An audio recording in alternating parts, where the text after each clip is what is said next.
श्री अन्न पोषण का खजाना। अंतर्राष्ट्रीय मिलेट्स ईयर 2023 में मोटे अनाजों पर चर्चा जोरों से चल रही है। मिलेट्स यानी मोटा अनाज दुनिया के सबसे पुराने उत्पादित अनाजों में से है। हजारों साल पहले पूरे अफ्रीका और दक्षिण पूर्व एशिया में मिलेट्स उगाए जाते थे। इनका उपयोग अनेक तरह के खाद्य और पेय पदार्थ बनाने में किया जाता था। मोटा अनाज फसलों का एक ऐसा समूह है जो मुख्यतः उष्णकटिबंधीय और उपोष्णकटिबंधीय जलवायु में खेती के लिए अनुकूल होते हैं और सीमित स्रोतों के साथ उगाए जा सकते हैं। ये फसलें जलवायु के अनुकूल, कठोर और शुष्क भूमि वाली फसलें हैं जो खाद्य और पोषण सुरक्षा में महत्वपूर्ण योगदान देती हैं। आमतौर पर ये वर्षा आधारित फसलें हैं जो कम वर्षा वाले क्षेत्रों में उगाई जाती हैं और सतत कृषि और खाद्य सुरक्षा में बहुत अधिक महत्व रखती हैं। मोटा अनाज समूह की फसलें एशिया और अफ्रीका में मानव जाति द्वारा उगाई जाने वाली फसलों में से एक थी, जो बाद में विकासशील सभ्यताओं के लिए महत्वपूर्ण खाद्य स्रोतों के रूप में दुनिया भर में फैल गई। ये सभी फसलें पोषक तत्वों से भरपूर होती हैं तथा अपना जीवन चक्र 2 से 4 महीने में पूरा करती हैं। ये सभी फसलें खरीफ मौसम की फसलें हैं जो मानसून की अवधि में अपना जीवन चक्र पूरा करती हैं। इस समूह की फसलें दुनिया के अर्धशुष्क एवं शुष्क क्षेत्रों में रहने वाले लाखों लोगों के आहार में मुख्य हैं। मिलेट्स यानी श्री अन्न को कभी कभी अकाल फसलों के रूप में भी संदर्भित किया जाता है, क्योंकि वे एकमात्र फसल हैं जो अकाल की स्थिति में पैदावार सुनिश्चित करती हैं। भारत में मोटा अनाज उगाने की परंपरा सदियों से है। ऐसे साहित्य और दस्तावेजों के असंख्य स्रोत हैं जो बताते हैं कि कैसे बाजरा यानी मोटा अनाज हमारे भोजन की आदतों का आंतरिक हिस्सा था। कालिदास अपनी महान साहित्यिक कृति अभिज्ञान शाकुंतलम में ऋषि कंडव को दुष्यंत के दरबार में शकुंतला को विदाई देते समय फॉक्सटेल बाजरा को डालते हुए दिखाते हैं, जो इस बात का प्रमाण है कि तत्कालीन समाज में मोटा अनाज शुभ माना जाता था। यजुर्वेद के छंदों में भी मोटा अनाज का उल्लेख है। सुश्रुत अपनी संहिता में अनाज को 2 वर्गों में बांटते हैं, खुधान्य वर्ग, समिधान्य वर्ग। खुधान्य वर्ग में विभिन्न मोटे अनाज शामिल थे।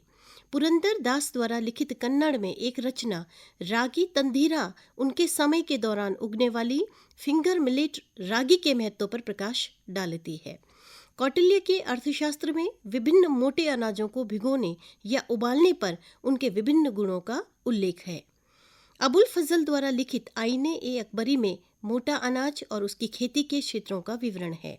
ऐसा कहा जाता है कि मुगल राजा जहांगीर के लिए मटर तथा मिश्रित मोटे अनाज की खिचड़ी लजीजा बनाया जाता था, जिसकी जड़ें गुजरात में थी। भारत में मोटे अनाज की एक समृद्ध विरासत रही है और उत्तराखंड भी इससे अछूता नहीं है। यहाँ के खान पान में मिलेट्स की प्रचुरता रही है। कोदा, झंगोरा, कौड़ी, चिड़ा, मारसा खानपान के साथ धार्मिक अनुष्ठान एवं पूजा पाठ में भी अहम हिस्सा हुआ करते हैं। उत्तराखंड के पर्वतीय क्षेत्रों में हर थाली में ये परोसा जाता था, किंतु समय के साथ ये हटता चला गया। आज मोटे अनाज की पौष्टिकता ने हर व्यक्ति को इसके बारे में सोचने के लिए विवश किया है। हिमालयी राज्य उत्तराखंड में तकरीबन 6.21 लाख हेक्टेयर भूमि में खेती की जा रही है। अधिकतर पहाड़ी और थोड़े बहुत मैदानी भूभाग वाले उत्तराखंड राज्य में पहाड़ों पर तकरीबन 3.28 लाख हेक्टेयर भूमि पर खेती की जा रही है। वहीं मैदानी क्षेत्र में तकरीबन 2.93 हेक्टेयर भूमि पर इस वक्त खेती की जा रही है। पोषण से जुड़ी असुरक्षा मानव जाति की पुरानी समस्या है। कोविड-19 महामारी ने इस संदर्भ में इस समस्या को बढ़ा दिया है। जब पूरी दुनिया में बहस हुई तो मिलेट्स यानी श्री अन्न को मानव के उपयुक्त पाया गया। ये पोषण के साथ साथ रोग प्रतिरोधक क्षमता को भी बढ़ाता है। माननीय प्रधानमंत्री श्री नरेंद्र मोदी जी के अनुसार ये श्री अन्न हर भारतीय के स्वास्थ्य वर्धन के लिए जरूरी है। उत्तराखंड राज्य श्री अन्न की खानपान संस्कृति के लिए पूरे देश में जाना जाता है। उत्तराखंड के 13 जनपदों में से 11 जनपदों में पर्वतीय मोटा अनाज उगाया जाता है। ये कुल कृषि का तकरीबन 9% क्षेत्र है। राज्य में मंडुवा उगाने में जनपद पौड़ी अव्वल है। आज़ादी के बाद जब देश में खाद्यान्न की बहुत कमी थी, उस समय मोटे अनाज ही देश की मुख्य भोजन थे।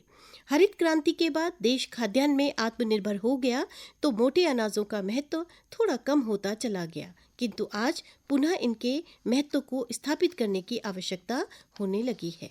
झंगोरे की खीर, कोदक की रोटी, कोदक का बाड़ी, मिश्रित आटे से तैयार द्यूड़ा, सीड़ा उत्तराखंड के अनेक तरीके के व्यंजनों में शामिल है और लोग शौक से इसको अपनी थाली में समाहित करते हैं। यदि पौष्टिकता की दृष्टि से देखा जाए तो मौसमानुकूल ये अत्यंत लाभकारी होते हैं। वर्तमान समय में इनका प्रयोग कुछ उत्साही युवा नए रूपों में भी कर रहे हैं, जैसे कोदे के आटे के मोमो या बिस्किट, झंगोरे का पोहा, कौड़ी का हलवा युवा पीढ़ी को काफ़ी पसंद आ रहा है। अगर हम इनमें पोषक तत्वों की बात करें तो ज्वार एक ऐसा मोटा अनाज है जिसके उत्पादन और क्षेत्रफल के मामले में ये दुनिया का 5वां प्रमुख अनाज है। भारत में ज्वार का अधिकतम क्षेत्रफल महाराष्ट्र और कर्नाटक में देखा गया है। इसमें प्रोटीन, वसा, फाइबर, कैल्शियम, फास्फोरस आदि पर्याप्त मात्रा में पाए जाते हैं। बाजरा की अगर हम बात करें तो इसको अनाज व चारे के रूप में प्रयोग किया जाता है। इसमें पर्याप्त मात्रा में protein, iron, carbohydrates, calcium, magnesium तथा पोटेशियम पाए जाते हैं। इससे रक्त में शुगर एवं कोलेस्ट्रॉल की मात्रा को कम करने तथा रक्तचाप कम करने के कारण ये मधुमेह में लाभकारी माना जाता है। अगर हम मंडवा, जिसको रागी भी कहते हैं, जिसको कोदा भी कहते हैं, अगर हम इसकी बात करें तो ये मूल रूप से इथियोपाई का पौधा है। कई अफ्रीकी देशों और दक्षिण एशियाई देशों में मंडवा एक मुख्य भोजन है।